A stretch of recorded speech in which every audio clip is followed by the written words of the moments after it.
यह वही स्थान है।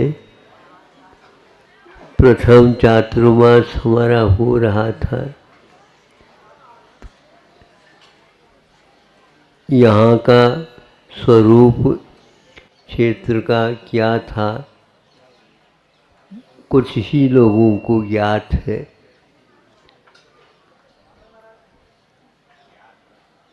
और अनंत चतुर्दशी के दिन धारा होनी थी। और धारा में महाराज जी को बुलाओ तभी तो काम होगा ये। तो धारा आप लोगों को करना नहीं करना, तो आपको बैठना मात्र, तभी धारा चालू होगी। चालू हो गई धारा। 51 रुपये में प्रारंभ हुई थी।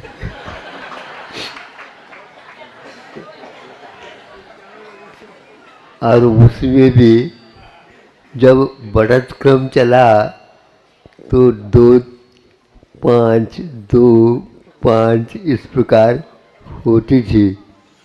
और अंत में जब वह बोली 100 के नीचे ही टूट गई, तालियों की गड़गड़ाहट हो गई। बड़े बाबा के बारे में सोचने लगे, क्योंकि धर्मशाला वो ये सब अपने आप बढ़ने लगे थे। तो हमने कहा जिनके कारण ये सब हो रहा उसको पहले अपनी दृष्टि में रखो। तो यहाँ पर समय समय पर 1-2 बार बड़े बाबा के शिखर इत्यादि के बारे में भी जीर्णोद्धार आदि करा करके यहाँ के लोग प्रबंधक अपने ढंग से कार्य करने लगे थे। बहुत इतिहास जैसा लगता है। 40-50 वर्ष का यहाँ अवधि अपने आप में ढंग से कार्य प्रारंभ हुए, किंतु स्थिति बदलने में देर नहीं लगती। जब पुण्य बढ़ने लगा, धर्म का स्वरूप आगे आने लगा, उस समय अपने पास और कुछ भी नहीं था, बस इतना ही था। यहाँ पर जब धर्मशाला वगैरह में प्रवेश करते हैं तो जैसे मंदिर में झुक करके जाते हैं, वैसे हार लेने के लिए जाते, तो ये स्थिति थी। इधर तो कोई भी बैठता नहीं। जब बहुत विशेष उत्सव होता तो उस समय यहाँ पर हो रहा था, नहीं तो ये बीच का एक धर्मशाला था। फिर बाद में आंगन में आ जाता, अशोक वृक्ष था और ये सब था।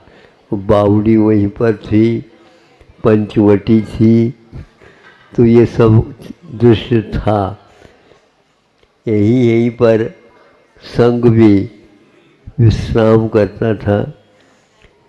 और कुछ नहीं, बड़े बाबा के यहाँ जाना हो तो जाओ, और हम आहार करके बड़े बाबा के यहाँ चले जाते। आहार करते ही चले जाना।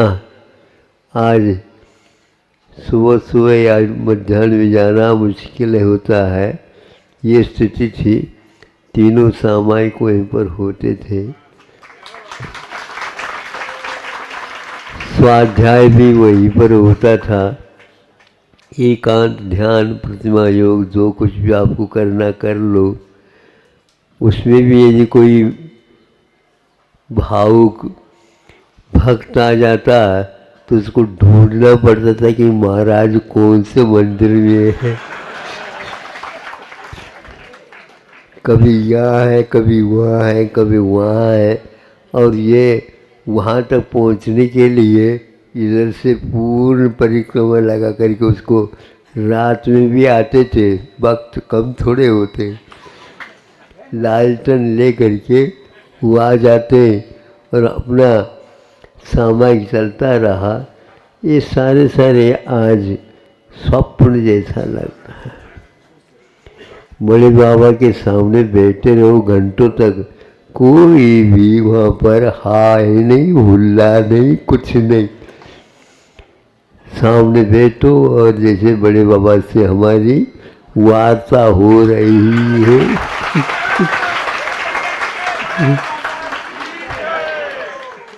हमें उनके चरणों में बैठने की अपेक्षा से, क्यों चरणों में बैठने से यूं करना पड़ता था।